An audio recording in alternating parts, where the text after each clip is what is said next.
All right, we are live. How are you guys? A lot of people already here. Devang, hey, what's up, man? Paul from Miami, hey, Paul. Tarfari from New York. Devashish, wow, lots of us here. I'm excited, guys. Haven't done Q&A in a while, so this should be fun. I got all your questions here that I'll be going through. And by the way, tell me, Mamdu from Toronto. Can you guys hear me? Can you please, one of you guys type it? Tell me if you guys can hear me okay, see me okay. Go ahead, guys. Okay, okay. Hari from Arizona. Awesome, awesome. There's a lot of questions. So if you guys have questions, by the way, if you guys have questions, go ahead and type them up in the chat window as well. So we'll get to them. And if you already submitted your question, I already have them. There's so many questions. I'll try to get through all of them, but we'll see if it's not enough time. We'll go through. We'll do another session maybe on next week or something. So with that said, let's it's at 12 p.m. here. Guys, if you have questions, make sure to write them in the chat. Um, just FYI, I'm coming in live from San Diego here. It's 12 p.m. Pacific now. So we're going to get started. Let's do this. Okay. So the first question. First question is from Nicola. He says, "Hi, Manny. Thank you for this opportunity. I'm a big fan of your work. I cannot call myself an entrepreneur since I am still working at my 9 to 5 job. The problem is the start itself. I'm living in a third world country, and I'm afraid that if I fail, there won't be another opportunity. However, I created a blog so you can check out what I'm trying to do here. And the blog is rubikscode.net. So let's check that out. Let's check out rubikscode.net. Now, here's the thing. A lot of times we allow ourselves to think that we're not doing enough and we're not taking enough action. But I was checking out what he's up to, and I'm pretty impressed with what he has actually delivered here. So, Nicola, you've done a lot of work already. So, for any of you guys who want to check out his website, it's rubikscode.net. I put it in the chat window here, so check it out. Uh, Here's the thing. I'm gonna go through his website. I see that he has put in a lot of blog posts there. There's a lot of information there. However, his emailing, there's no real way to get customers in the door here. All he has is a link for products. But the key here is you have to build a sales funnel, Nicola. You have to build a sales funnel. I think you're on the right track. You have a blog. You have people coming onto the blog. Now there are quite a few components here. First of all, you've got to build traffic to the blog. Now, if you have a blog, the best way to build traffic is SEO. But even beyond that, if you guest post on other people's platforms, people who have a lot of big following, like Simple Programmer or something like that, you'll get ton of traffic from that, and you can quickly grow your blog. So that is one way to grow your blog really fast. And once you start growing your blog, make sure to get people in your email funnel. So create an email funnel. What I mean by that is you have to convert the visitors into leads. So you have to convert your visitors into leads in the sense you have to convert your visitors to getting their email addresses. You want to be able to get their email address. And once you get their email address, then you want to build a relationship with them. You want to teach them about your product, about your services, and over time you can sell to them. So it's really important to understand that just because you have a website up there doesn't mean that people will buy. You have to teach them about your product, and that can happen very systematically through email marketing. You guys have been receiving my emails. You guys have been watching me email you guys about all the different products and services I have, and that's by design, right? You got into my email system, into my email database, and then I did it all for growing the business. It's very simple once you look at the mechanics of a funnel. The top of the funnel is someone who's just becoming aware of you. And as we go deeper down the funnel, they become a lead, as in you are able to get their contact information. And then once you get their contact information, now you're able to build trust with them. You keep going, taking them down the funnel. Once you build trust with them, now you're able to sell to them. and then you can sell to them more and more and more. So you really need to build an email list. You need to have an email funnel on your website. That's going to be the first thing I'm going to recommend. But also at the same time, you got to work on your SEO and get your word out. Go and blog on some other people's platforms. That's going to really help. All right. So hopefully that helps. I don't think your question initially was about how uh, the fact that you live in a third world country and you're afraid that you'll fail, you won't get another opportunity. That's not a problem here because you're doing this on the side. I know you have a job as well. So you are able to continue to do this on the side, build this on the side, and build a body of work. You're passionate about this, you're building a body of work. There isn't really failing. There's going to be a lot of learning in the process. You're going to learn a lot. You're going to sell stuff. You're going to figure out how to sell properly. You're going to figure out how to market properly, and then you can always leverage all of that to another entrepreneurial venture, another venture later on, or just continue to build this. There's no limits, but you have started, and that's what I like. You have started, and you are on the right track, my friend. Keep building your body of work. Make sure you put marketing systems in place. That's what you need right now. You need marketing systems. Just putting a product up on your website is not going to sell itself. So you need marketing systems. You need email funnels. All of that has to happen. All right. So I hope that was helpful. All right, let's look at some comments, guys, before we jump to the next question. Okay, Richard, what to do when you want to start a business? Okay, Richard, I'm going to get to your question. Mamdu, do you recommend to use email management? What do you mean by email management? If you're talking about email CRM, as in customer management, you absolutely need a platform like that. I use ConvertKit. I love ConvertKit. I think you can check it out. Go to 2000books.com/convert.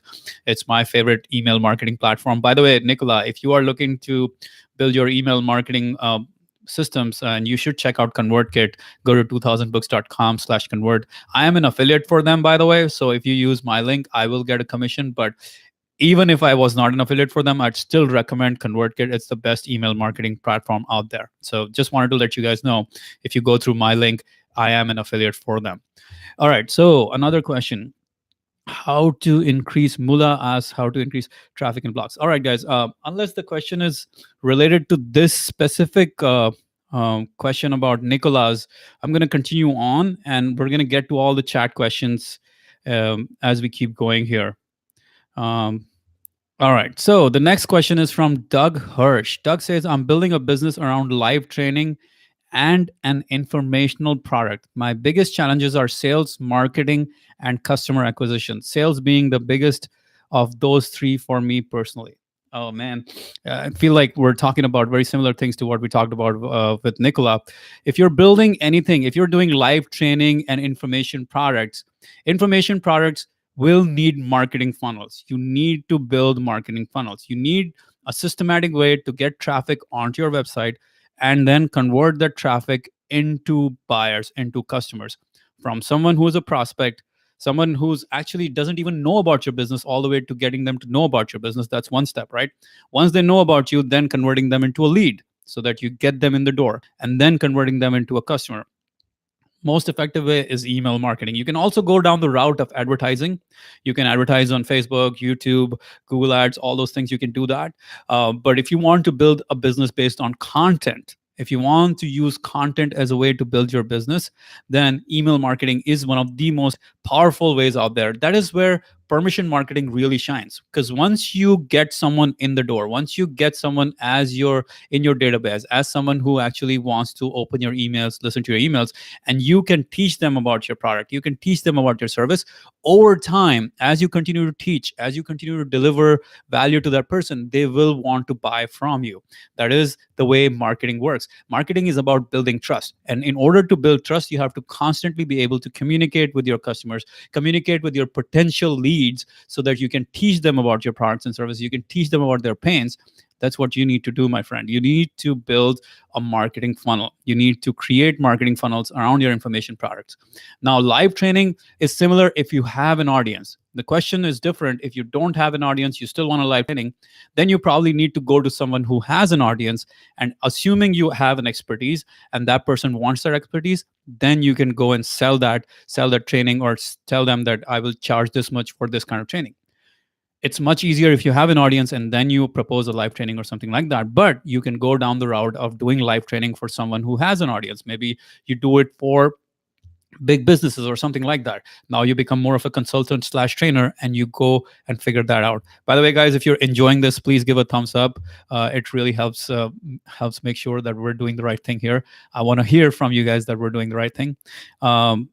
um, yeah, am I going to post the replay version of this Q&A? Of course, yes. I will post.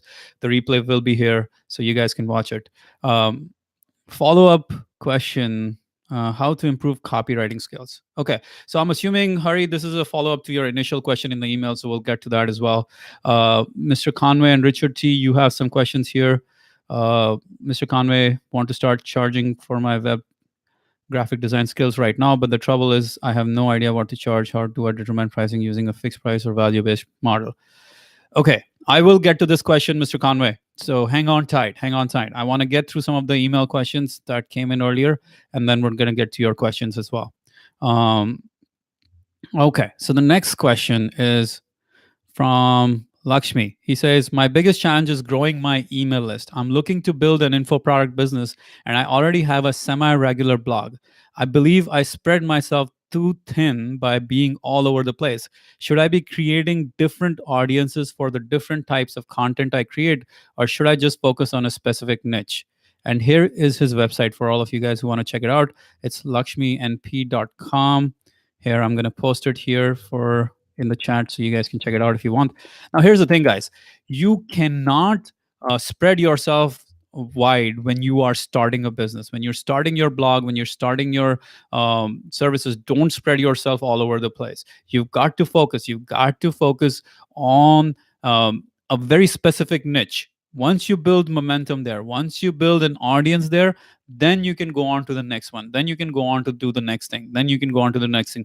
Don't try to build audiences around different niches, different ideas. If you're doing Angular, just keep talking about Angular. Whatever it is, whatever. If you're talking about a programming language, just keep talking about that specific thing for a while until you build momentum, until you're able to sell to that audience. And then you can think of going to the next niche. So here's a simple way to think of it.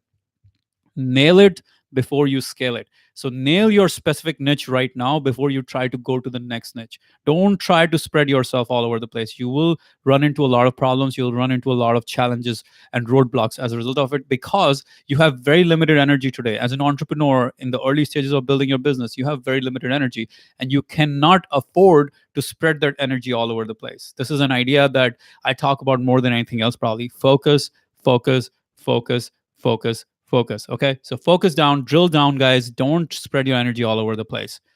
That's going to be really key for everyone who's listening here. If you're in the starting stages, you've got to focus. You've got to drill down, and then you will be able to grow your audience, and then you can go to another segment, another specific niche, or whatever you want to do. All right, next question.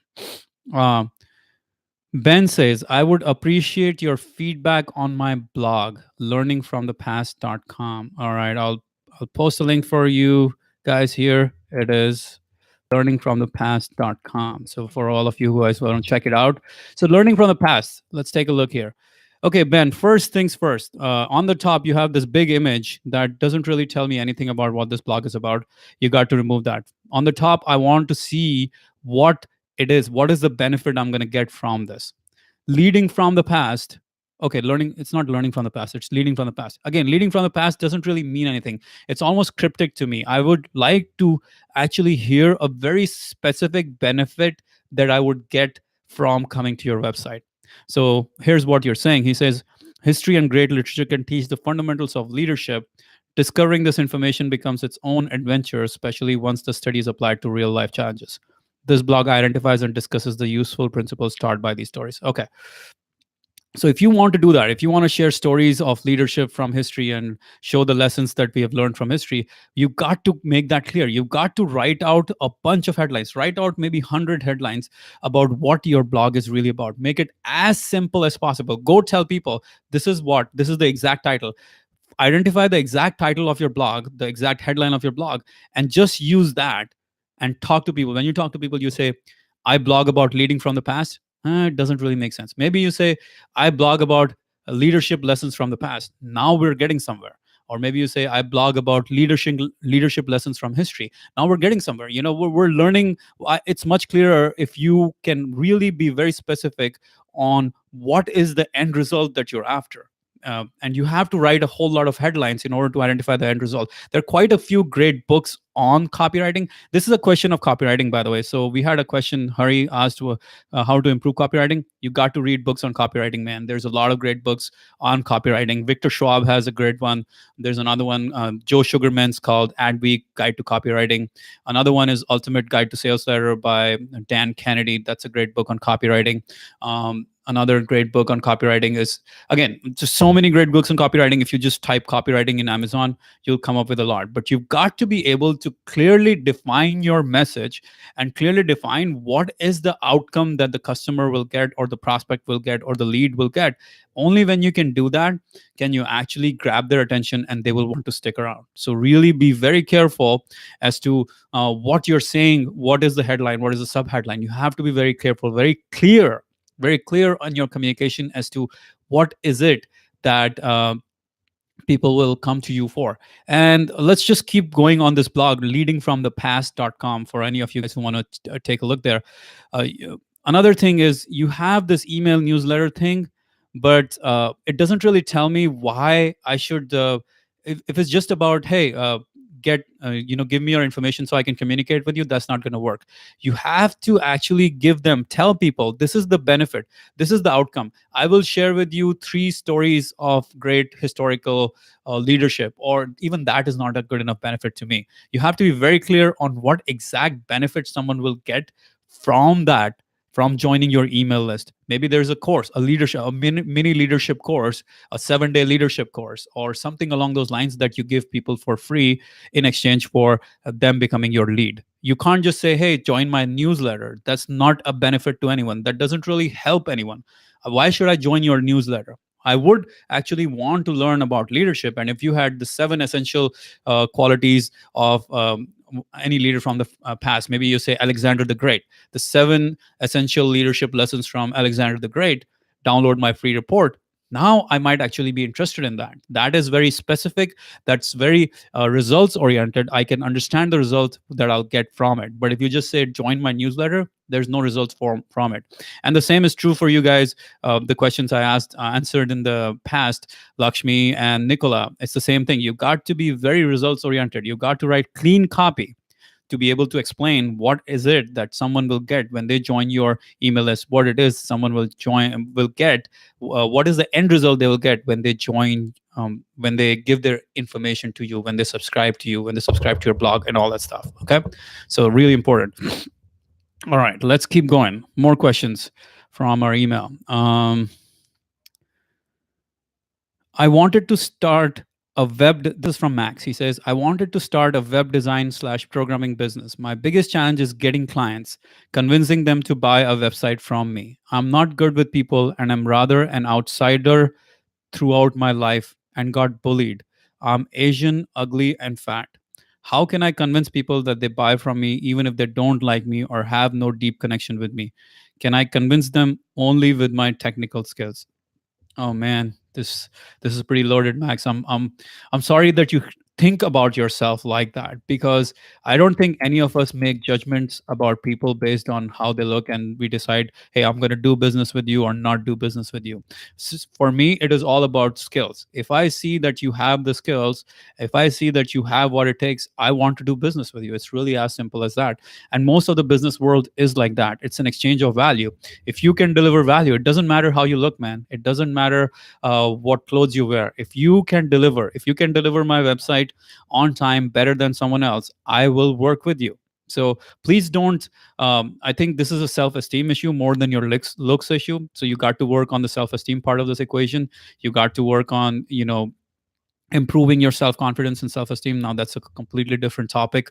But when it comes to selling, it's not about your specific, like how you look and how ugly you are. None of that is going to change anything. What is really important in this situation, my friend, is you believing that you have a great product, that you have a great service. If you believe that you have a great product or a great service, you will be much more convincing to someone when you're trying to sell something. When you're trying to sell, you will be much more convincing. Okay. So realize that that's really important. It's not about how people might perceive you. It's about you believing in the value you deliver to the world. Now, there's quite a lot of questions in your question, man. One of the things is, can I convince them only with my technical skills? How can I convince people that they buy from me even if they don't like me or have no deep connection with me? Okay, so if you're offering web design slash programming business, one of the best things you can do is do a web design service for someone for really cheap, or for a friend for free. Get their testimonial, show that to people, saying, hey, I have done this work, look at my work, and I can do the exact same work for you. Right? Once you build a body of work, maybe you start off a little cheaper than what you would like it to be, but it doesn't matter. Start off, build a body of work, build a website, build two websites, build three websites, do some coding for people, and get testimonials from them. Show it to other people that, hey, I have done this work. Now, when you go to people and say, hey, look at these 10 websites I've built, it's much easier for people to want to work with you. You don't even have to be in person with them. You don't have to do this face to face. You can literally sell people through your website, on phone, whatever you need to. You can just tell them what you're doing. You can show them your end result, and people will buy. So proof is way more powerful than having to sell them in person. So if you can prove to them that people are getting results from you, it doesn't matter how you look, it doesn't matter how you feel about yourself. If you're getting results, people will buy from you. It's really that important. Now, there's another thing you want to be careful about. You don't want to go into the web design slash programming business and spread yourself all over the place. You want to pick a niche market and go after that. So maybe I'm not really clear on where you are in this whole thing, but maybe you do web design for restaurants, or maybe you do web design for attorneys, or maybe you do web design for real estate agents. Pick a niche, go after that for a bit, dominate that niche, and then go after another one. Don't try to be a programmer or a website designer for everything. Right? What I do here, book summaries for entrepreneurs, coaching for entrepreneurs. I'm not trying to coach everyone. I'm not trying to do book summaries for all sorts of things. I don't do history book summaries. I don't do geography book summaries. I don't do politics. None of that. I'm very focused. Book summaries for entrepreneurs. I only care about that stuff. So pick your niche, pick your focus area, go deep in that, build on that, really get good at it, and then you can go wider. So go and make sure that you dominate that specific category in your local market, or in your niche market, or whatever it is. Get testimonials from people, and you will shine, my friend. Don't worry about how you look. It doesn't matter. You don't even need to be in front of people in order to sell. Build something cheap for people to start off, show it to other people, show the proof, be very specific in the niche, and you will dominate this. All right, man. Okay, next question. Hurry. Okay, hurry. I saw your question earlier. Hi, Mani, college grad student here, had purchased the productivity course and I'm getting a lot of mileage out of it. Hey, thanks, man. I've read the books before, but your perspectives give a high level view and connections between books become apparent. Huh, that's good to hear, man. I do have some other books you could add and could send you my own summaries as well. Let me know if you're interested. Yeah, sure, man. Send them over. So, my biggest challenge with entrepreneurship is finding motivated people to join me. In a college environment, I see most people want to party or aren't as serious or proactive as required for running a business. Do you have an advice in this regard? All right, man. Here's the thing, you will always in life, you will always find that there are people who are not interested in moving forward. They're not ambitious. They're not as hardworking as you. They're not as like, they're not going to be as ambitious as you are, and that's fine. You've got to find one person. Your job is to not find 20 people. Okay, find one person. And I'm betting right here on this chat, there are a lot of very ambitious, very driven people. But you have to find one person. When you find that one person, suddenly you will find it much easier to find another one and another one. So you should create a mastermind. Go ahead and create a mastermind. Start with one person, with a friend who is ambitious, who is driven, who wants to do something. Start meeting with them on a weekly basis. Maybe talk about books, maybe talk about business, talk about business ideas. Wherever you guys are in business, talk about those things. It's really important to build a network. Start building the network with people you already know. right? Go after a few friends you know who are good. Go after a few people who you know are ambitious. You don't need 100 people. You don't need 100 ambitious people in order to build your business. You need one person to start, and then you go to the next one and the next one and the next one and the next one. And you can create events. You can start becoming a leader in your college, and you can actually create entrepreneurship related events. You can create specific business events that will allow you to network with people like that. And you don't necessarily have to network with people in your college. You don't have to network with students in your college. You can go network with people outside of your college and find those people. You can find them online. You can find them in Facebook groups. So many places you will find them. But initially you should go for one person you know very well, someone who is ambitious like you, and then build a relationship, build a bigger group, and build a bigger group around that core of a couple of you guys who are really ambitious about what you're trying to do. So if you have follow-up questions, hurry, just go ahead and write them down here. I know you asked about how to improve copywriting skills. I already told you you got to read a bunch of books on copywriting. If you guys want, I will make a um, list of all the copywriting books and throw them up on our YouTube page or on my blog at some point. So let me know.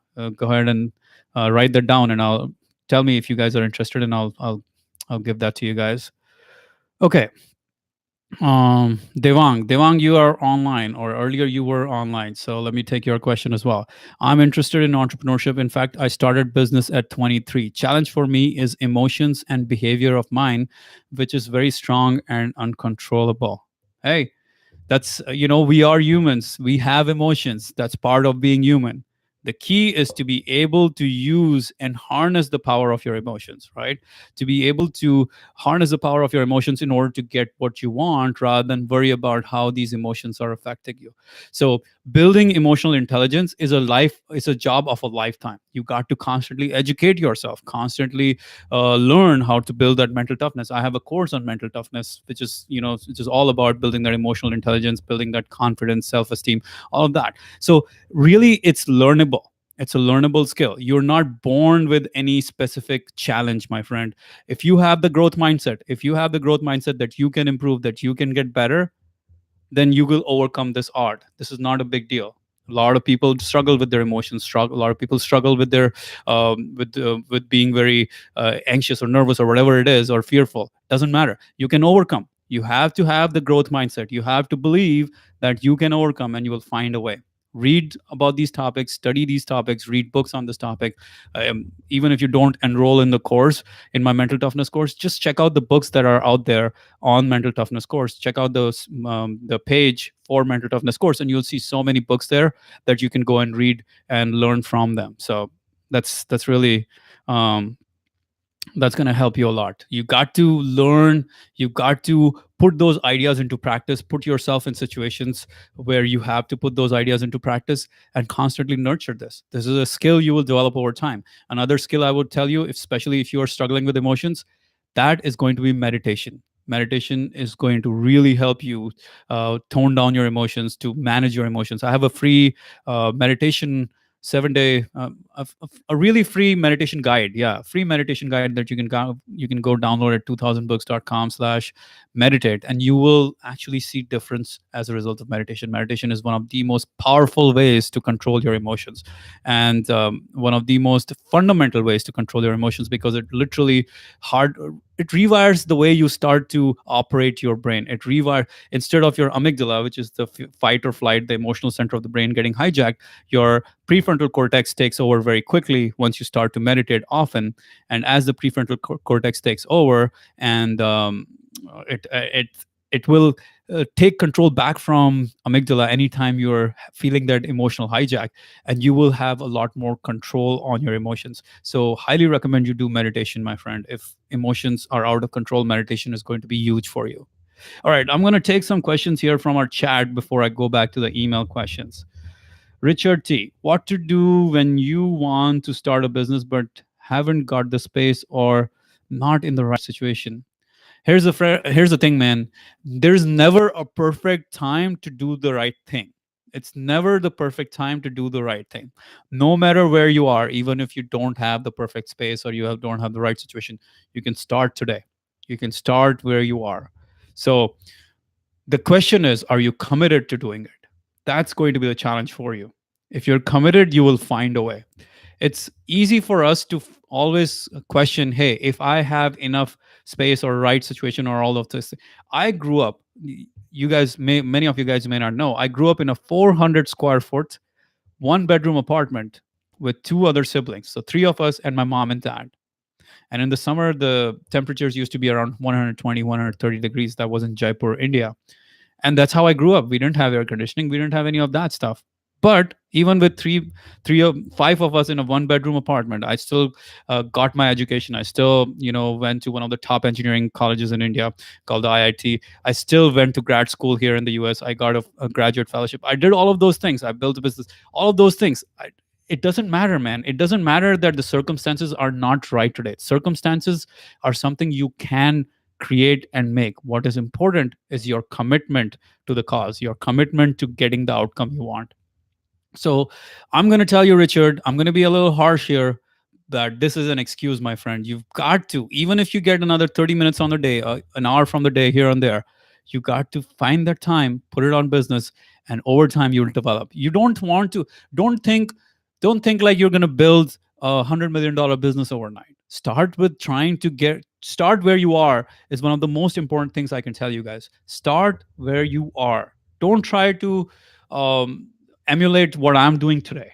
Okay, don't try to emulate what you might have seen some of the other online business owners doing it today. It doesn't work like that. Start where you are, start where your current situation is, and you will continue to get better, you'll continue to improve. I always think of, okay, what's the one thing I can do. Don't think about the 100 things that you need to do that you cannot do. What's the one thing I can do to improve this situation, to work on my business? What's the one thing I can do? All right, that's all there is. What's the one thing I can do? Don't think about the next 20 steps.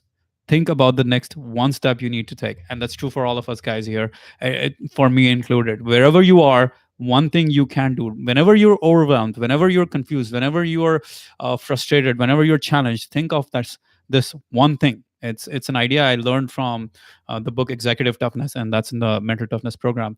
It said, it's the idea of relentless solution focus. Relentless solution focus. Always focusing on finding that one thing that you can still improve on. So that's that. All right. Um, Mamdu, I answered your question. Do you recommend to use email management? Yes, I do. And that has to be ConvertKit. How to increase traffic in blogs? That's what Mula asks. How to increase traffic on blogs? Depends on where you are today, but I would highly recommend that if you are in the early phases of building your business, in the early phases of building your blog, go find people in your niche. Go find people who have a bigger presence than you in your niche, and try to write on their blog, and then get backlink traffic from them, get traffic from that. That is the fastest way to grow your blog when you're in the early phases of building your business. Go try to add value to them, try to help them out, and try to figure out how you can write something for them that will help their blog and help your blog as well. That is the first thing you can do, my friend. Don't SEO is going to work. SEO is a much longer term game though, but the much more immediate game, which I'm assuming you are in right now, is to be able to get traffic from another trusted source. Get traffic from another trusted source. Go find those people, go connect with them, build relationships with them, and write on their blogs, write on their, maybe get on their YouTube channel or podcast or whatever it is. That's going to really help you. All right. Mr. Conway 07. Hi, Manny. I want to start charging for my web graphic design skills right now, but the trouble is I have no idea what to charge. How do I determine my price using a fixed price or value-based model? Dude, again, start where you are. Just make up a price. That's what I would tell you. But if you are, another way to do it is to go to upwork.com, upwork.com, and there you can actually compare. You can compare in your area what people are charging today for the services that you're trying to offer. So go to upwork.com, do a comparison, and you'll know very quickly what people are charging for their services today. And once you do that, you will know what you need to ask for or what you need to charge for. It's really simple. Okay. Okay. Next question. More questions online. What do we have? Hey Manny, I'm a medical still in my bachelor's. How can I create business in this field? Well, dude, you can start where you are. Again, start where you are is is the answer I'm going to give to a lot of you guys, because a lot of you guys are thinking of, hey, what's the next 10 steps I need to take? I'm going to tell you to start one step. Maybe if you guys are wanting to create a blog, build a business around an online business, start your blog, start your YouTube channel, start a podcast, whatever it is, and then go from there. You build content, you build trust with people, and then you will be able to sell a lot of different kinds of products and services. Build a minimum viable product. If you are in a space where you want to build a SaaS product, a software product, build a minimum viable product. Now we can go into a lot of details of how to do that, how to build a minimum viable product, how to sell the right kind of product, how to actually test the product. All of that is, a lot of detail, which is probably when you get to that stage we'll talk about it. Okay, so what is the qualification? How you gained all of these knowledge? All right, that's good question, man. You should go visit our website 2000books.com. And how do I gain all this knowledge? Mostly from experience, from doing these things. And of course, as you guys know, I love these books. So I take the ideas from the books, I apply to our business, and I have grown our business. You've seen our income reports, etc., on our video, so you know what we're doing with this business. Um, so it all comes from experience. It all comes from doing more than anything else. All right. Thanks, man. Was listening closely. Appreciate it. Awesome. Thanks for coming live. Awesome, awesome, buddy. Okay. Paul, should my blog domain name contain my name in some way, or should I use a business name? Okay, man, great question. Here's the thing. It really depends on what kind of business you're trying to build. I am not for personal branding as much. I don't really I I don't believe in that form, that model of business, compared to leaving the business as is, so that it is much more scalable and sellable. So even when Paul Garcia wants to sell the business, it's not about Paul Garcia anymore. It's about whatever Paul is doing. So one thing, maybe let's say you're teaching meditation, Paul. So one would be paulgarcia.com, but the other could be meditationinmiami.com, or whatever it is, or meditationinheaven.com, whatever. The thing is, when you do Paul Garcia, you are going to be limited for the rest of your life, in the sense that business becomes your uh, baby, to the point where you are associated with the business. You cannot sell the business that easily. You cannot scale that business that easily. But if it was just a meditation website, and you were one of the contributors there, or you were a contributor for a while, you can build that business and scale that business and do a lot of different things. Now, there are exceptions to this rule. There are exceptions for all sorts of things. But my take is always, don't build it around your personal brand. Try to go beyond your personal brand, and you will find a lot more growth opportunities in that. And business has a much larger ability to scale. On the other hand, I'll tell you this, guys.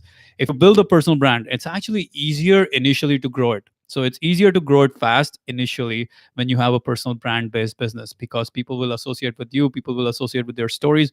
You'll be able to sell more, you'll be able to sell faster. So it is easier in the beginning. But in the long term, a personal brand business cannot match the power of a non-personal brand business, because a non-personal brand business will be able to do much bigger things than a personal brand business will. It will not be limited by the owner of that thing. Okay. I know Gary Vaynerchuk talks a lot about personal brand, but he's talking to a very specific segment of audience, which is people who just want to build a personal brand and and to cash in on that personal brand. But if you want to think bigger, if you want to think more than just cashing in on your personal brand, then you've got to think about how you can make more money when you have a bigger business that's beyond you. So think beyond you. Okay. Don't just think right now. That's my take. That's my take. If it is totally entirely possible and entirely doable to build a personal brand as well, that decision is gonna be up to you. If you really want early stage growth fast, you might have to build a personal brand, but I would hold off on that. I would build a more generic brand rather than a personal brand. All right, Devashish, your mail ID, please. I have an entrepreneurial idea to share with you. Okay, well, you can just email it to me, manny@2000books.com. You guys all have it. Paul, thanks for the advice. All right, guys, thank you. Let's keep going. Let's keep going. Bruno has a long question, and Bruno is a solid guy here. He's the founder of toolscloud.com. So while I read out the question, I'm gonna actually put the website here for you to check it out. The guy's legit.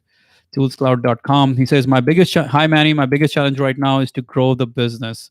I've got a good product, have lots of great customers, people love it. I also have an amazing sales process that really works and that gets me amazing customers. But I'm struggling with consistency, with doing things that work every week, with actually getting the important things done. While I type this, I see that there are a lot of things that I need to do and that I don't do it. Small things and big things. If you don't mind me babbling a bit, for me, there are things that I know need to be done, then I struggle in doing them. It is not that they're hard, but I struggle with actually doing them. Procrastination, lack of focus, lack of priorities. I help people overcome those and I struggle with them. At this moment, I have a few tasks that I know I need to finish, and I'm here writing this to you. So I started with the biggest challenge is to grow the business, but really it is to be consistent, to keep doing, to overcome fears of nothing, and actually do the many times easy but just boring things. So, what are the things I struggle a lot with? Bureaucracies, organization, planning, getting things lined up, even organizing my surroundings, expense reports. Well, and so, anyways, lots of babbling, but as someone that asks this same question, challenges, I know the value of this for you and for me. Thanks for getting me to put this down. All right, Bruno, I feel you, man. I feel you. There's, as the business grows, it becomes, you get taken in so many different directions, and it's difficult to get organized, difficult to stay focused, difficult to make sure you are on priority, you are on point. And one of the things I have noticed is that becomes a question of accountability. Having a coach, like, this is something I have been able to deal with a lot, because having a coach has really helped me grow my business and stay focused on what is important, stay focused on what I need to deliver on, rather than do all those things. So the coach keeps me accountable. The coach keeps me on point. The coach tells me this is what we need to do, and I'm going to look for that result at the end of this week or the end of next week. So no matter where you are in your business, you need a coach in order to keep you focused, in order to keep you streamlined. I don't know if many of you guys know, but even Steve Jobs had a coach. His name was Bill Campbell. So even the biggest entrepreneurs, the biggest sports stars, they all have a coach. And you need a coach, my friend. Otherwise, you're going to spread yourself all over the place. You're spreading yourself thin and you're unfocused because you're not holding yourself accountable. Now, you have to build those accountability measures into your system, into your weekly productivity system, into your office systems, whatever it is. You have to build accountability systems with your team in order to accomplish these things. Again, having a coach is one of the most important things you will need, Bruno, to get to the next level here. So that a lot of times you cannot see the blind spots you have in your business right now, while the other person from outside can see those things. So the struggles you are telling me, they might be surface level, like lack of focus, lack of consistency. They might be surface level compared to much deeper reasons, like you may not be as excited about the specific product or the specific service or the specific kind of customer or the specific growth that you guys are having. There might be something much deeper than what you have told me so far. So highly recommend you look into getting some sort of accountability built into it, some sort of dig deeper into this. You're going to find a lot of value. I would say, just take my procrastination course or time management course, and I think they will help a lot. But there's more to it. There's a lot more. You got to keep tuning this machine. You got a good machine going. You got to keep tuning this business system out here. You got to keep tuning your own brain to stay focused and on point, and the coach will help you do that. All right, next. By the way, Bruno, feel free to reach out to me again. I love your question, man, and I know you're making stuff happen. So I would love to talk to you more. Joseph Williams, he says, prototyping my business such that it works with less of my input and we can expand to another geography. I don't think Joseph is here. He told me he won't be able to live, but Joseph is a really smart guy. He's a computer science guy who moved on into investment banking. Smart guy. And the question here is prototyping my business such that it works with less of my input and we can expand to another genre. If you want to prototype your business, you need to create systems. If you want to create systems, you need to start documenting things. You need to start documenting the specific things you're doing on a daily basis, on a weekly basis. Document everything one by one by one, line by line by line. And as you document, you'll start to see what are the things you do and what are the things other people can also do. Documentation and delegation. You have to document, you have to delegate. And as you keep doing that, you will be able to create systems and take yourself. You have to keep firing yourself from the roles that you're doing today. Now, it sounds crazy, but really, what I mean by that is you have to fire yourself from the low level job that you're doing today so you can move to the higher level. And then again, you get to the next level, you got to fire yourself from all the different things you're doing because they're not adding as much value as they were initially adding. You got to hire someone else to take that role so you move to the next level. So fire yourself, hire someone else to do that role. Document, create systems. One of the greatest books on this topic is Work the System by Sam Carpenter. Work the System by Sam Carpenter. Another one is E Myth by Michael Gerber. Documentation, delegation, and fire yourself. Constantly fire yourself so that you can bring someone else in that role.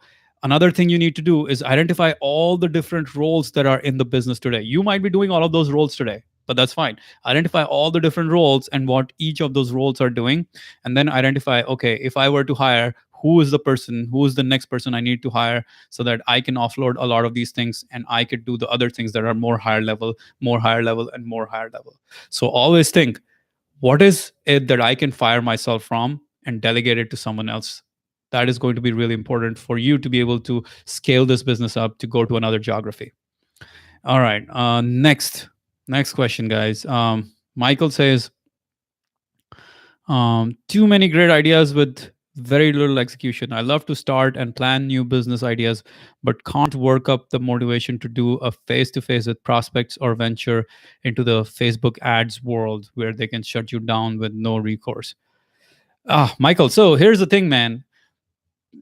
No matter what business venture you choose, you're always going to have to struggle with possibility of failure, whether it is selling face to face, selling on Facebook, selling on YouTube. It doesn't matter. Yeah, Facebook could shut you down. That's why I don't really recommend building a business backed on just Facebook ads or stuff like that. But again, you have to think much bigger than that. It's not just about the fact that you're not you're the fact that Facebook can shut you down and hence you're not starting your business. You have to realize failure is part of the process. Failure is part of the learning. You have to fail in order to grow, in order to learn. And in fact, there's no such thing as failure if you allow yourself to understand that this is actually just a learning. Either it's positive, either it's feedback that told you you are doing the right thing, or feedback that told you you're doing the wrong thing, right? So even when you feel like you're failing, it's not necessarily failure. It's just learning. It's just feedback. It's just feedback that's teaching you a lesson that you need to learn right now in order to go to the next level. And Facebook ads, for all that you are scared of, it doesn't really matter if you throw in 100 or 200 bucks to do an experiment and find out the results from it. It's really that simple. Facebook ads are not that complicated. You can turn them on, you can start the process, and you can get them going. And you can do. You guys might have seen some of my ads on Facebook as well for our courses, etc. But that's part of the process. If Facebook ads is the initial marketing platform you're going to use, you don't have a blog or a YouTube channel or a podcast or anything like that, and you're straight up going to Facebook, well, then you got to start testing on Facebook. You got to start testing. You can test with as little as $5 a day, $10 a day. See where you are and continue to fine tweak the audience you're going after, tweak the messaging you have, tweak the ad creative. You can do all of those things. You can fine tune Facebook ads and make it work. Don't worry about the fact that you will get shut down. You'll get a lot of learning just from the fact that you put this stuff out there. You got feedback from people. People either went to the website, didn't go to the website, did they buy it, did they not buy it. Worry about. Okay, so I feel like this is an important thing I need to talk to you guys about. A lot of you guys are struggling with, what will I do 10 steps later? That's not your job right now. You got to cross the bridge that is in front of you. You've got to do what is in front of you right now. Don't worry about what will happen when Facebook shuts you down. You'll find another marketing channel. Okay? Don't worry about what happens when a prospect shuts you down. You'll find another prospect. You cannot think of all the failure possibilities before you even start. Your job is to start, take the step that's in front of you, and then you can worry about the next step and the next step. Don't think about 100 steps out in the future. That's really a recipe for failure, because it's only going to cause you to get anxious about what you're trying to do, and you're only going to keep questioning what you're doing. So stop drifting. Stop drifting and thinking about all these different things. One of my favorite books, Napoleon Hill's Outwitting the Devil Within, he says people drift, and that is the reason why the devil gets you. Now, I don't want to get into details of it, but drifting is very dangerous. So commit to one cause, commit to one path, and go after it. Keep going after it. keep trying to figure it out. And if you find success there, now you can keep doubling on it, tripling it for, or going after it. And if you feel like that path is blocked, it's not really working, then you can take the next path. Way too many people are scared of starting because they don't know if this is the perfect idea or the perfect place to start. But the key is not the perfect idea. That is so important to understand. Idea is just 5% of success in any business venture. You start where you are, and then you'll keep on changing, you'll keep on pivoting, you'll keep on evolving. This business, 2000 books today, didn't start the way it is today. Initially it was supposed to be a platform for authors. It has evolved over time, and has evolved because of all the learning and the failures I've had along the way in the last 3 years. It's not evolved just because I had a brilliant idea. No, no. It was only because I got a lot of feedback from the market as I put stuff out there. I got feedback from you guys, from the market, from the audience, as to what they like, what they don't like, and that allowed me to learn. So validated learning, my friend, you have to validate your learning, and that learning will only happen when you put stuff out there. You cannot learn and hope to continue learning just by thinking in your brain. That's not enough learning. You got to take it out to the marketplace. You got to take your idea to the marketplace. You got to be able to sell something. You got to be able to ask for an email. You got to be able to ask for a sale, do something. That's when the customer acts on your request, that's when you know whether something is working or not working. So the sooner you test, the sooner you fail, the sooner you will get results. Way too many of you guys are stuck thinking about what's the perfect idea. Should I start right now? Should I start later? No. If there's one thing I can tell you guys, start. Just take the next step. You will find the path will unfold. The path will unfold. Okay? Start, take the next step, the path will unfold. Don't worry about the 100th step. Don't worry if this idea is perfect or not. I see a lot of activity going on the uh, on the chat here. So let me see. Hari, thanks for all the notes, man. I love it. Okay, Mr. Conway, thanks for providing these notes. Yeah, copied them. Awesome, man. Um, also, so I recorded my first YouTube video with the cameras. Okay, I don't think there's any specific questions about what I was just talking about. So we'll keep going, and I'll get to all the chat questions. Well, let me just go through the chat questions right now. Okay, notes, bunch of notes, man. Thank you. Thank you, Hari. The premier event. Hi, Manny. I'm a CS major and I have about 3 semesters left before I graduate. I want to create a side business and work on it during the weekends. Any tips? Thanks. I also want to go into consulting management business with my degree instead of traditional coding job. What do you think about that? Yep, dude, you can start it today. I mean, you don't have to wait for whenever you graduate to do side coding jobs, side coding. I don't know if by consulting management and business you actually want to go into consulting business. That's a very different thing. And consulting business will require you to actually have some sort of experience. But if you're trying to go into social media marketing consulting, that's different. But if you're doing, you know, you're a CS major, so I'm not really clear how that will tie into business and management consulting right off the bat. So you might need some experience with businesses in order to get that. Um, um, so make sure it's completely within the realm of possibilities to go down any of these businesses, but realize that some of these businesses will take longer to develop than others. Right now, you have skills in CS, and that if you leverage those computer science skills, that'll be the fastest path to progress. You can literally go and start a development agency as soon as you are graduated, or even before then. You can go and reach out to people and say, hey, this is what I'll do for your business in exchange for money. So it's not really that far fetched for you to build a software consulting business. IT consulting, all of those things are out there for you. Management consulting, business consulting, that might take a little time because people will want to see that background for you. Another thing is you can start building a blog. You can start building a YouTube channel or podcast about the idea that you want to talk about or the business you want to build about. Maybe it is about CS or maybe it's about something else. You build an audience, you build a following, and over time you'll be able to monetize it. So there are various different models of businesses that you guys can use in order to build your business. All right, lose AJ. Hey Manny, so I recorded my first YouTube video, but the camera is not the highest quality, and I feel pretty awkward. Should I still upload?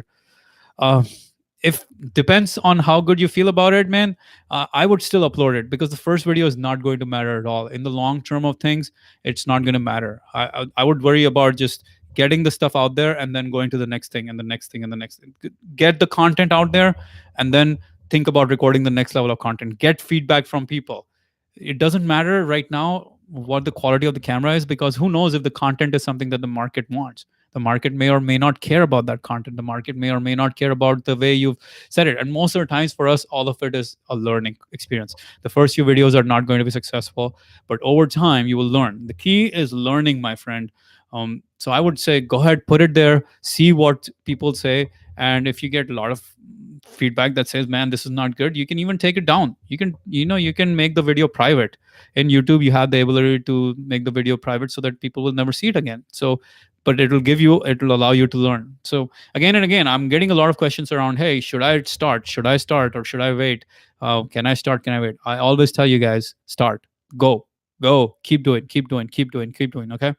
So all right, keep doing. Next, I need, this is Giant. He says, I need help for monetizing my online education platform. Currently, I'm providing free education there, but now I have 1,000 plus members registered and 700 plus active members on platform. But now I'm confused on how to monetize it.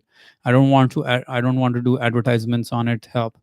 All right, man. First of all, congratulations. That's a lot of momentum you've built there. 1,000 plus members registered and 700 active members. uh, Monetization, there's so many different paths to monetization. You guys, make sure to watch my video on how we monetize, how to make passive income. Was a recent video I did, and in which I talk about this 7 different ways in which we monetize 2000 books. So you can create more premium products for engaged customers. You can create higher tier products, or you can sell those products to through other venture partnerships, or you can bring in products from other sources to sell to your audience. If you know the audience is about a specific topic or idea, maybe the audience is in the field of coding, or maybe the audience is in field of entrepreneurship, or maybe the audience is in field of sales or marketing, whatever it is. If you have an audience, you can always find other products that will fulfill their needs and sell those products to them.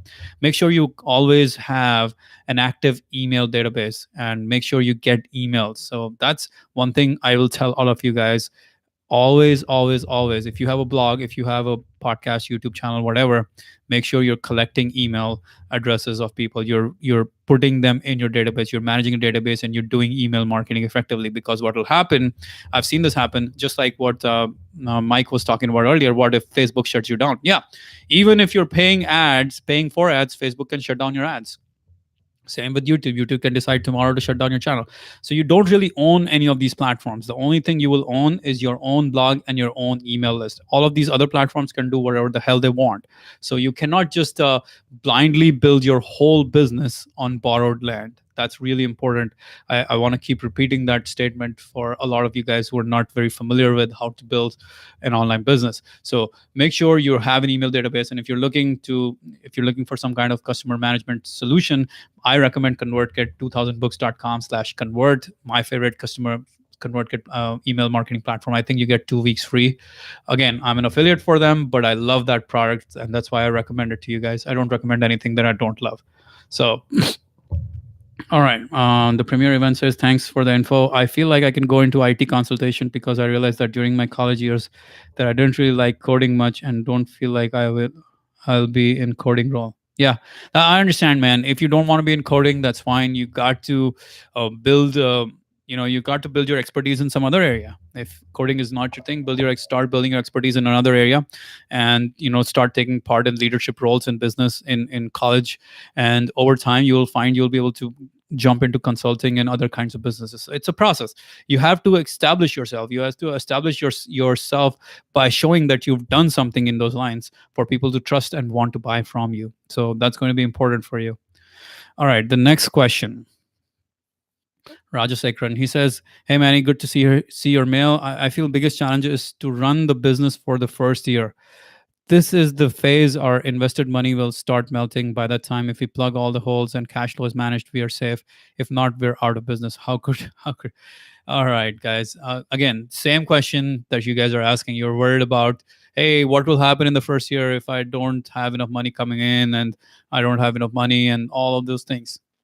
The key here is having that commitment to go through that process, because you will find a way only when you commit. You will not find a way by intellectualizing this whole thing. You will not find a way by thinking through this whole process 1,000 times. It's not going to work.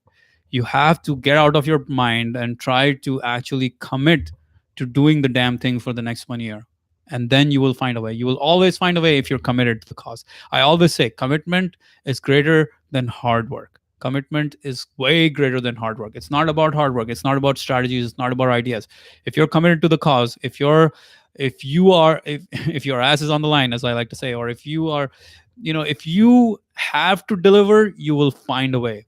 If it's a must for you, you will always find a way. The question is not whether you have the perfect answer today. The question is more along the lines of what will happen 5 months from now, 10 months from now, 12 months from now. But that you will not know today. You will not know today, but you've got to commit today. If you don't commit, you will never be able to cross that path. I mean, you'll never be able to cross that line from being a entrepreneur to being an entrepreneur. So you've got to commit. You've got to take the next step. You've got to go after the next step. That's going to be really important for you. Stop intellectualizing all of these things as to what happens if this happens and what happens if that happens. You will find a way. You will survive, and you will come out better. That's what I can guarantee you. I cannot guarantee you will succeed. I cannot guarantee you will fail, but you will come out of it stronger than if you had never committed to the cause. Okay, so commit. Um, Paul says, thanks for a brilliant podcast. I know you have answered the question. My number one concern as a small business is to identify and work on the most important items on my business. I work 60 to 70 hours a week and I still do not have time for these things. Okay, man, good question. Here's the way you would do it. You got to list out all the things you do on a daily basis, on a weekly basis. Take time, take 2 hours, block it off on your calendar, and start listing out everything you're doing. Start listing out all the things you do. And then you're going to prioritize them. You're going to prioritize them by identifying what is the highest leverage, what is the highest value, highest leverage task I'm doing here, and then keep going down the list and prioritize them A, B, C, D, E, or whatever it is. And in that process, you will identify the 2 to 3 things that move the needle for you, the 2 to 3 highest value, highest leverage tasks. Think 2 things: highest value and highest leverage. Highest leverage for your time and something that creates highest value. The intersection of those 2 things, you will find there are very few. There are probably 2 or 3 things that really move the dial in your business. Everything else is just a waste of time. Everything else can be delegated out. Everything else can be given to someone else. So you're going to make a list. You're going to identify the 2 to 3 things that really move the dial. And then you're going to block time for those things on your calendar for the coming week. So you cannot just dilly dally and hope that somehow you'll start to work on important things. That's not going to happen. You got to focus. You got to identify the most important things. What's the 80-20? What are the things that 20%? What is that 20% that's moving the dial by 80%? And then go and spend time on those 20% things. All right. Okay. Let's keep going, guys. We have so many questions. Chris says, the biggest challenge is creating systems and checks and balances for my company. It's a one-man operation, flipping properties and buying rentals. I have a team of people that assist me with this, but I want to scale up and get in other niches in real estate. All right. So earlier I gave this answer to Joseph as well, guys.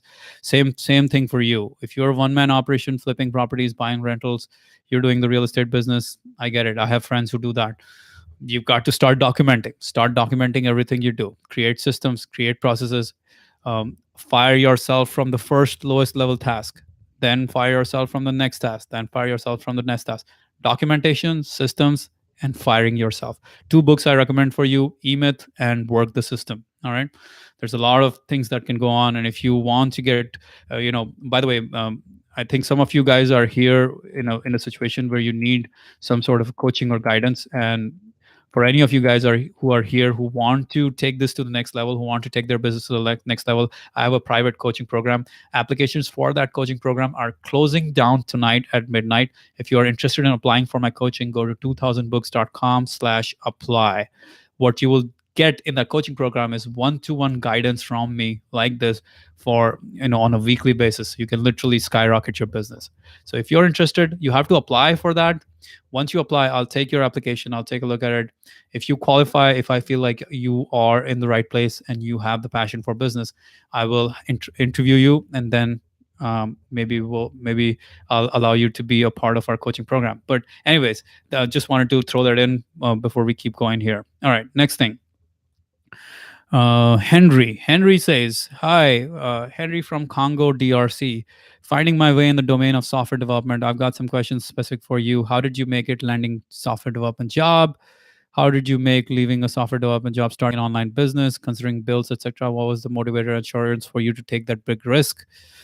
Are you willing to mentor or coach, support someone who's willing to start something online? Which challenges have you been facing from the time you left your job position?" Okay, so it seems like the questions are more along the lines of, hey, what kind of security guarantee do you have when you leave your job and start your business?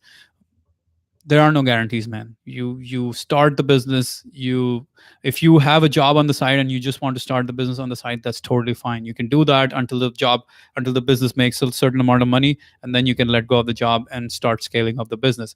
But the other way to do is, which I did, which is I just left the job and I started the business cold turkey.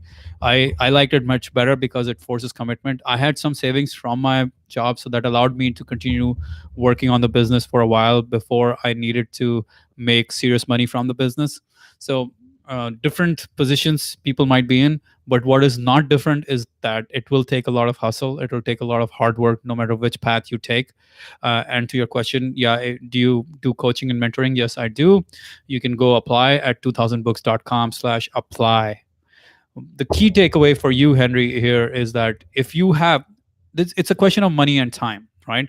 If you have a lot of money, then you can buy time. But if you don't have a lot of money, you probably have a lot of time, because you have a job. If you're working on the job for 8 hours, you have the remaining 16 hours. Okay, you sleep for 8 hours, you still have remaining 8 to 10, maybe 5 to 8 hours work on the business. You can always find time to work on the business on the side until it makes enough money so that you can leave the job. So you have to pick your poison, whichever way it is. If you have enough money, go with leaving the job. But if you don't have enough savings, go work the side hustle until it gets to the point where you can leave the job and now start scaling the business. All right, next. Um, Tiago Morea says, Hari says, leaving for classes now. All right, man. See you later. Tiago says, hey, Manny, how do you know any tools that have already mapped the skill for each type of role on IT, at least in a high level? I don't, man. You should check out my friend Simple Programmer's website, John Sonmus's website, Simple Programmer. I think that's the best tool from my point of view. I'm not really an IT guy, so sorry, buddy. Soeb says, hey, Manny, great work from your side. Thanks, buddy. Samir says, hey, Manny, I've been on the journey for several years and recently my business just hit 5 figures a month. Let me know if you're up for interesting conversation on all things business and self development. Sure, man. Let me, send me an email, manny at 2000books.com, and we'll chat. So, hey, no question from my side, resolved by a quick summary of the Lean Startup and Toilet Paper Entrepreneur. Awesome. Those books are great.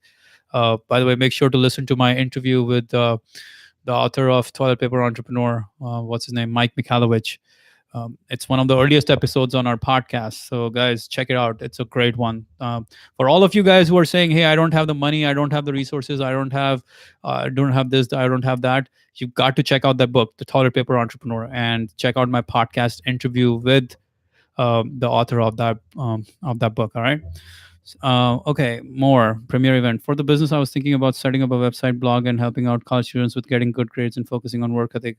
Yeah, you can do that. I think there's a lot of people who are doing that niche right now, so that's totally doable, Premier. You have it's a great niche. There's a lot of opportunity there. If you're going for it, I'd highly recommend you start with a YouTube channel or a podcast or a blog and start building that up. Yep.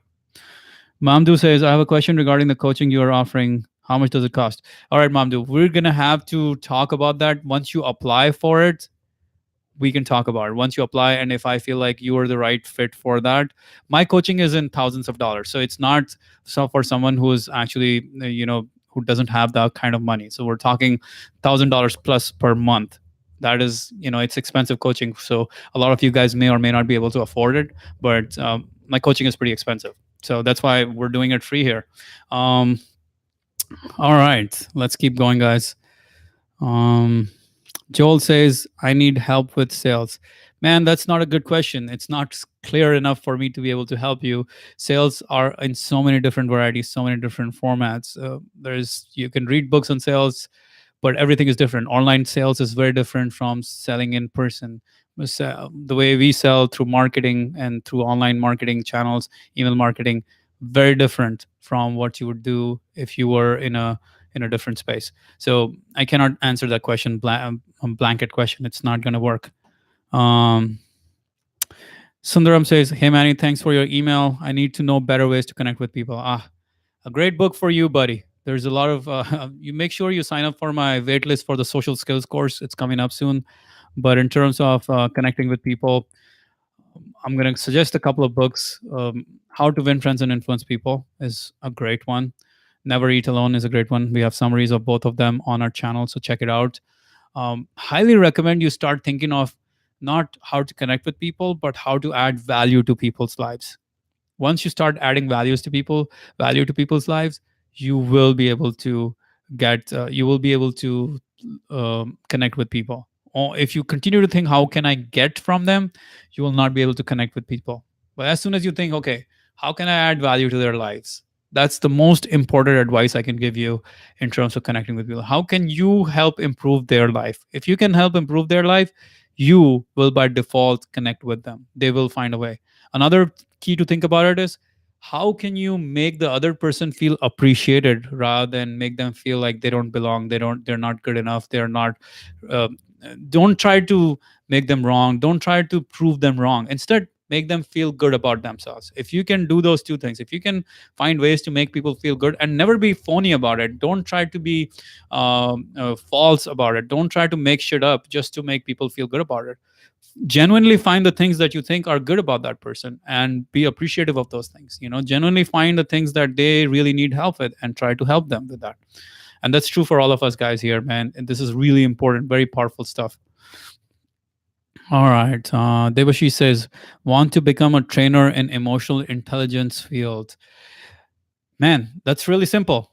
Go find training on emotional intelligence, get good at it, build authority on it, build content around it, and then train people on it. You can start by building a blog slash YouTube channel or podcast in the field of emotional intelligence. Start talking about it, start interviewing people about it, build your authority. By the way, don't try to build all of those things. Don't try to build a blog and a podcast and a YouTube channel, Instagram. Don't do that.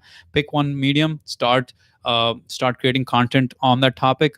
As you create content, as you create authority, as you build authority over time, you people will come to you, or you will be able to reach out to people and say, hey, look at my body of work, you would want to work with me, this is what I do, this is what we could do.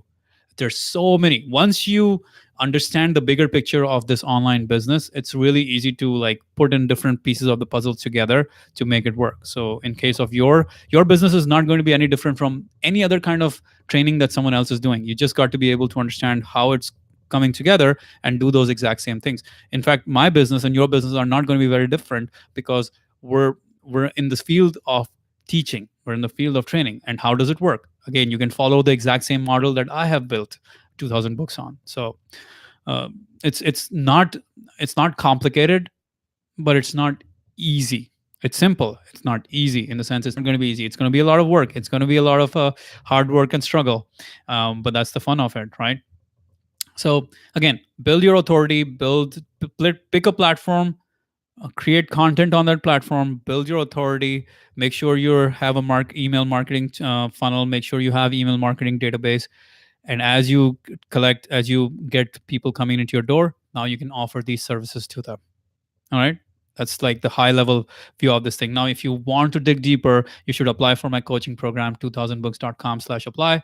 We'll evaluate if you are a good fit for my coaching program. All right, the next one, Tiago. Manny, do you mind to share some tips on how do you summarize the books? Okay. Not related to this this Q&A today, but I'm sure all of you guys are book lovers, so let's talk about that. So the key to summarization for me now, it has become, how do I connect this idea to the other ideas that I know, right? So if I'm looking at a book, if I'm looking at all the different ideas, I'll highlight, first of all, I'll read the book, I'll highlight the hell out of the book, and then I'll create a mind map of that book. I'll look at all the different ideas from a big picture perspective. But as I'm looking at the mind map, I'm thinking of how that idea connects to other ideas that I know from other books, from other ideologies, from other topics that I've learned. and then I go around summarizing these ideas. So I don't just take the book as a singular piece and try to summarize the ideas from this book. I think of the bigger picture of all of these ideas from the 1,000 plus books I've read, and then try to put this all thing together to put the summary together. I don't think that is very easy for you to grasp right away, Tiago. But as you do more and more, as you read more and more, you will find commonalities. You'll start to see patterns. You will start to see specific structures that books are following. You'll start to see specific ways in which thinking is happening in those dimensions. And now you can actually correlate ideas, put ideas together so that it makes much better sense than it would have if the idea was a standalone idea all by itself. Does that answer your question? All right. Next question is just Naila. Okay. Thanks for your email. Please, my question is: I need a website for my business. How do I get professional? It's really simple. If you don't have enough money, go to Fiverr.com. But if you have more money, go to Upwork.com. Just search for people who will do website design for you. It's really not that difficult. Fiverr.com, Upwork.com are great for that. Next thing is Kalpe. She says, how to gain my first 100 customers if customers don't know about the profession? Well, if the customers don't know about profession, man, you are in a dangerous territory. You don't want to be in a place where customers don't even know that you exist, in the sense, not that you don't exist, but that your profession doesn't even exist. So because now you have to actually train people to understand what you do. People don't even know the kind of things. People have never come across someone like you. It's very good. It's going to be very hard to tell them, hey, by the way, I offer this kind of service. If people don't even know that they need this service, it's going to be very hard to be able to sell that specific business or that specific service. You it will be very challenging for you to be able to go out to people and say, hey, let me tell you why you should buy this kind of service, even though that person, especially when that person doesn't even think that they need this kind of service. So you're much better off doing something where you know there's a need in the market for that specific thing.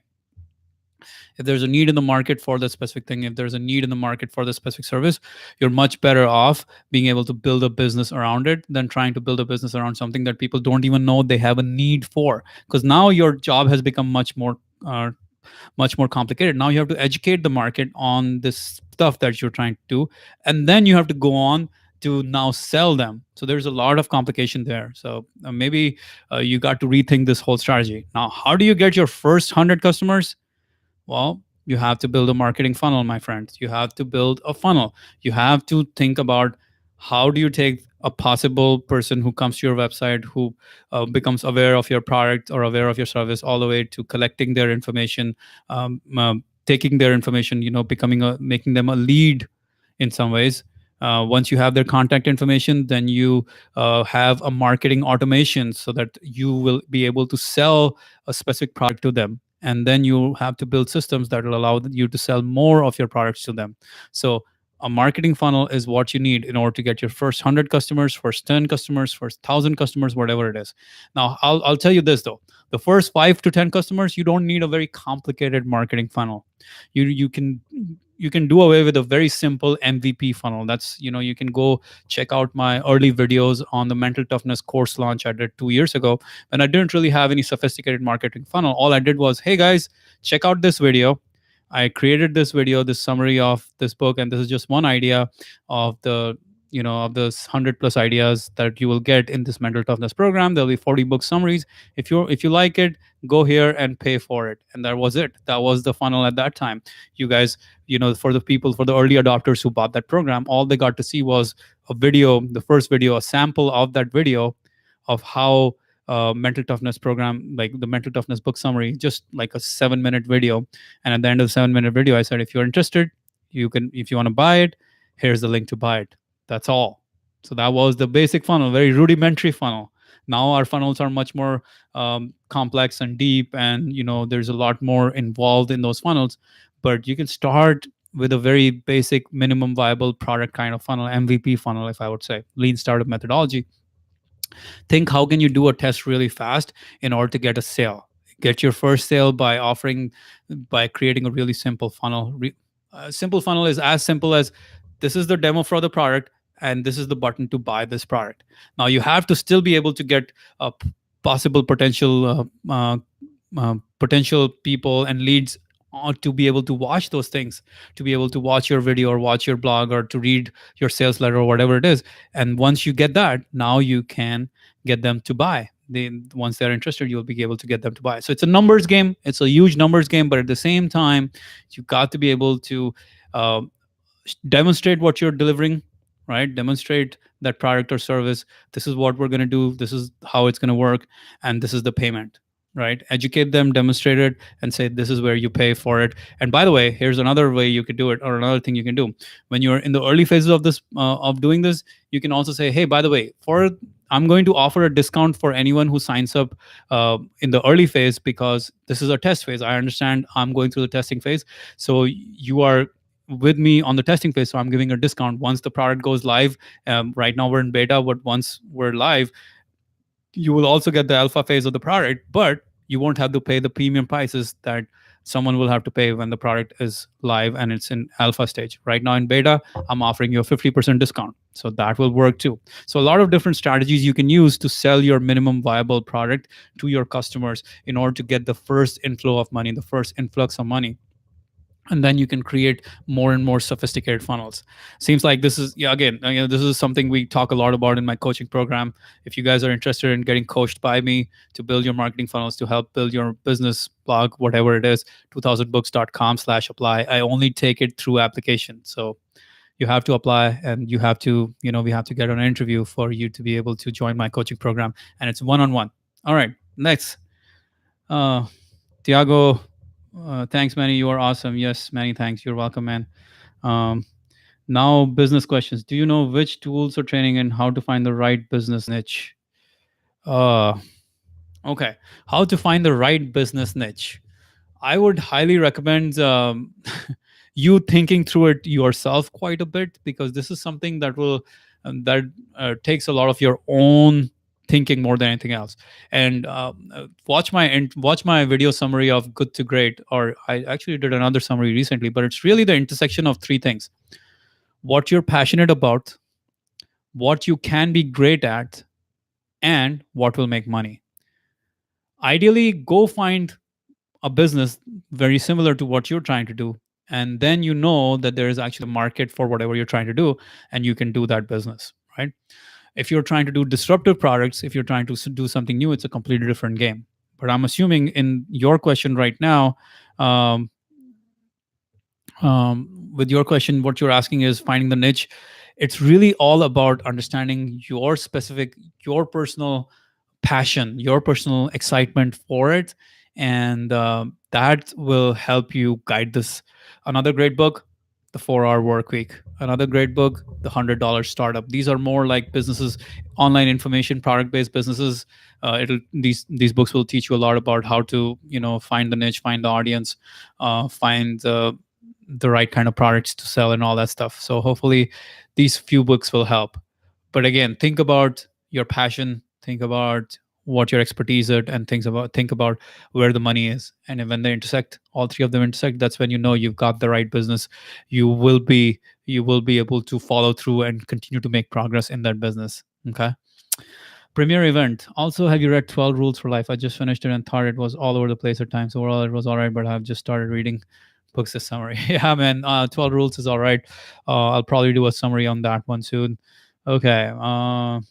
Rahul says, I believe you should get a mobile application for 2000 books. It'll really help out. Yeah, at some point we'll do that. It's not extremely urgent right now, but I agree with you, Rahul. Uh, we will we will have mobile application. By the way, for any of you guys who are in the courses, if you actually just go to go.2000books.com in our members area, it is a complete mobile. It's a mobile first experience for you guys. So it will feel like you are getting an app in some ways. So go.2000books.com. All the courses are mobile friendly, are completely, it's almost like it's in a mobile environment. So you will enjoy that. All right, let's keep going. The next question is I think we have covered most of finding additional clients. Jay Jones. All right, man. This is a very it's not a well structured question. You have to tell me what kind of business you are in, what kind of niche you are in, and then I can help you find additional clients. Not like this. But here's one strategy I'll give you. Listen to my interview with Mike Mikhailovich on um, Pumpkin Plan. Pumpkin Plan um, is the name of the book, and he will tell you how to find additional clients. It's a great book. It's on my podcast. If you don't know how to get my podcast, 2000books.com/iOS for the iTunes listeners, and 2000books.com/Android for the Android listeners. By the way, for all of you guys who don't know about my podcast, I have over 50 plus author interviews there for New York Times bestsellers, some great interviews there, some of the best books in the field of entrepreneurship, productivity, personal development, all that stuff. So I think you should all check it out. You should all check out the podcast. There's a lot of golden nuggets there, guys. And for you, man, you got to check out Profit First. Find the niche you're in. Find what kind of clients you're already getting, and then you know who are the kinds of clients you should go after more. Next, okay, Centennial State Not. Mark, he says, I'm in the early stages of getting going, so my biggest struggle is time management and that of those around me. Again, man, time management is a struggle. Study time management, study productivity. Take my course on time management and productivity, how to not procrastinate, double your productivity. I have a bunch of courses on productivity. That should not be a challenge by itself if you have the right strategies in place. Again, the biggest thing for you will be to able to focus on what's important. When you're in the early stages, you don't know what is right and what is wrong. You have to identify the tasks that really return the highest value, the highest leverage. That's where you need to focus most of your all of your energy on right now, because it's really easy to spray yourself all over the place and feel like you're not making any progress because you're doing the wrong things. um, Peter says, my biggest challenge is running business while on employment. How to balance and where to invest. Right now, you have time. You may not have the money. You have money coming in from the business. You have time on your hands. So all you need to do is hustle on the side. Set aside time in your calendar every single day to work on your business. It's not going to happen if you just work on weekends. Here's one thing I'll tell you guys. It's much better to be consistent and work on it every single day, day in and day out for 7 days a week, rather than try to work on business on the weekend. So it's much better to work 1 hour a day for 7 days on the business rather than doing 8 hours or maybe even 10 hours on a one weekend day. There's something about consistency that is very powerful. So if you consistently do business, your mind is consistently churning on that idea, your mind is consistently thinking about it, you're going to make a whole lot more progress than if you just try to do it sporadically here and there. Then it's not going to work. So consistency is going to be your biggest friend. Set aside 1 to 2 to 3 hours every single day to work on your business. All right, next question. Vijay says, my biggest challenge is that I'm unable to think of any problems that I can solve. Um, Dude, again, the intersection of three circles is going to really help you. Where is your passion? What can you be great at?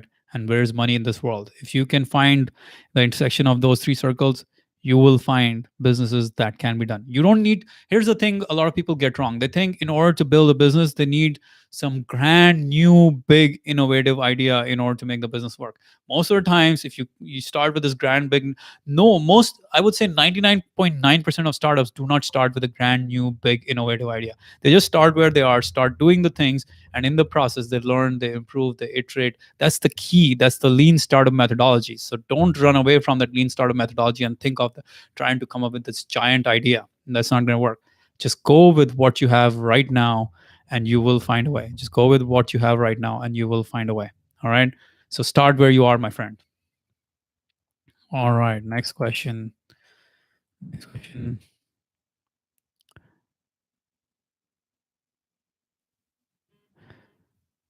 Uh, yeah, again, a lot of you guys are asking the same question about finding my position in the market, starting a workshop or a company, starting a business early on.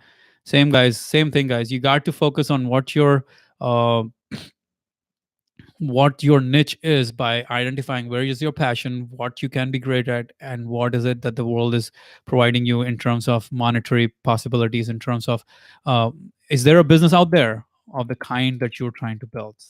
All right, keep going here. Mamdu, how do you organize your day and week? What are your favorite apps? All right, organizing my day and my week. It's really focused around business, and for me, most of my organization comes from a program that I built for myself. That's called Double Your Productivity by 2 p.m. by 5 p.m. tomorrow. And it's really all about making sure I plan the night before and create very rigorous systems around how to execute the next day, very specific systems, so that I make sure I follow through on whatever I have said I will do. So it's really a very simple, methodical process on increasing my productivity, on staying on track, and it all starts with very rigorous planning and review process that I have on a daily, weekly, monthly, quarterly, annual basis. So, um, when we talk of organizing the day and the week, the organization starts with the most important things in my day have to be done first, right? The most important things before everything else. Most important things before everything else. Eat that frog. Favorite apps, I try to not delve into that many apps, man. I try to stay away from phone. Most of the times my phone will be in airplane mode or in do not disturb mode. So I try to stay away from phone. I try to stay more focused on whatever I need to do on creation rather than consumption, if that makes sense. Mr. Conway 7 says, would graphic web design services for premium real estate agents be a good niche? Yeah, yeah, that's a really good niche, man. I am pretty sure there are tons of people who are providing that service.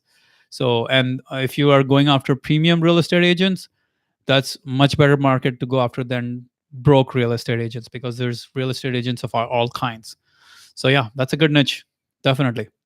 The premier event, is Tony Robbins and Grant Cardone a scam? I feel at times they go too extreme with their courses, seminars, live events, but the info is really useful. I want to eventually go into real estate investing. Tony Robbins is not a scam, man. I've been to his events. I love Tony's events. For any of you guys who have ever considered Tony Robbins, I went to Unleash the Power Within. I'm a fan. I literally, like, you probably heard of Walking on Fire. We did that.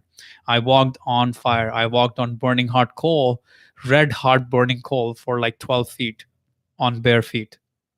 And it did not burn my feet. So it's not a scam. It's legit. It works. I've learned a lot from Tony. So, and his books are great too. So, no, not a scam. Grant Cardone, on the other hand, I can't really tell you much. I like his books though. I'm a fan of his books. 10x Rule is great. Be Obsessed or Be Average is great. If you want to get into real estate, there's so much knowledge out there these days. I'm sure you can figure out a way to get into real estate investing. Bigger Pockets is a great podcast for that, by the way.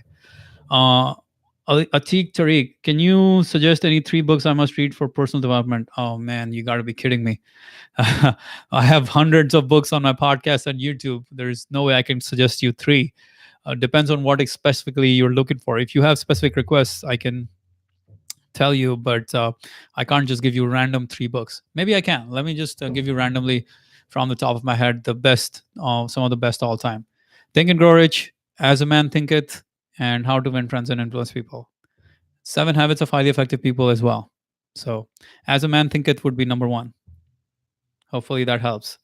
I usually don't like to give a blanket answer, but here it is for you.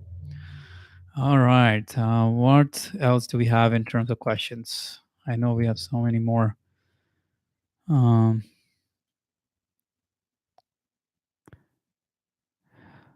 Abhishek says, I want to start e-commerce business, but I don't have money to start. Well, it's not about the money, man. It's not about the resources. That's one thing I always tell people. It's not about the resources, it's about resourcefulness. So you've got to find the resourcefulness inside of you. You'll find the money if you have something that's burning inside of you that needs to be done. You don't need that much money to start e-commerce, especially in today's day and age, especially with drop shipping, with being able to sell through Facebook and doing drop shipping. You, with a few $100s, you can get started. So I think I'm running towards the end of these questions. I know there's one email question that I haven't answered that I actually forgot to take down, so I'm going to get that one. That's from Bethany.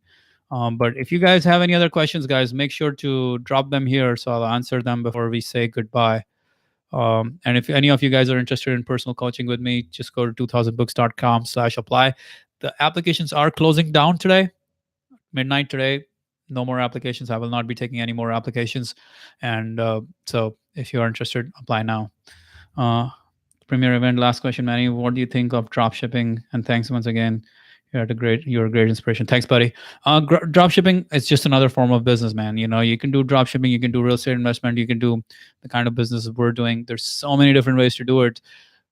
Focus on what will make, what will make you come alive. Don't try to focus on things that you feel are like, you're going to do them just because you're going to make quick buck. That's going to be very challenging. You're going to be in trouble with that. Okay.